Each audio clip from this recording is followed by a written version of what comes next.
And here is President Obama pardoning 2 turkeys, popcorn, and caramel earlier this afternoon. Now, pardoning has been a presidential power from the outset, but pardoning turkeys is a relatively new tradition. Obama has now pardoned 10 turkeys, but only 39 people, a record low.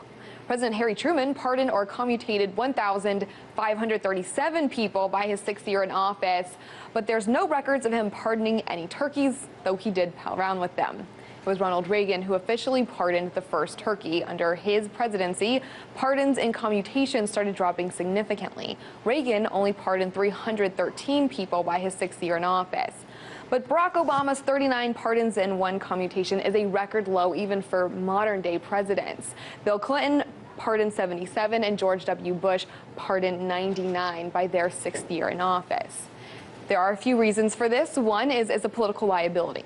Now, if the president were to pardon someone who committed a crime after their release, the White House would have to take that responsibility. And this is what happened to former Arkansas Governor Mike Huckabee when, after he released convicted rapist Wayne Dumont, the man proceeded to murder and rape other women.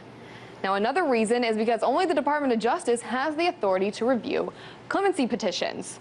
Some say it's a conflict of interest to have the DOJ review petitions of the same people they prosecuted. And according to the Department of Justice, President Obama has received more than 10,000 clemency petitions. A large majority of them are people asking for early release from prison.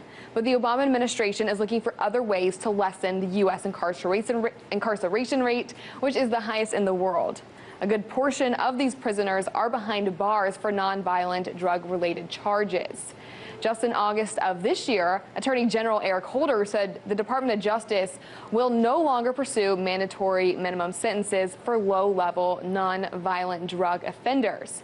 And back in 2010, President Obama signed the Fair Sentencing Act. That reduced the disparity in penalties between crack and cocaine, which is another racially biased sentencing issue. Crack is just the crystal form of cocaine, but African Americans are far more likely to be convicted for crack than cocaine, which has severe less penalties. While President Obama has said, quote, "We can't continue to incarcerate ourselves out of the drug crisis," the administration has not granted clemency to inmates that are still behind bars under the old crack cocaine laws. However, he has let the national turkeys walk free year after year. The pardon doesn't necessarily mean a long and prosperous life, though. Cobbler and Gobbler, the 2 turkeys he pardoned last year, both died within just a few months. In Washington, D.C., Perry Ann Boring, RT.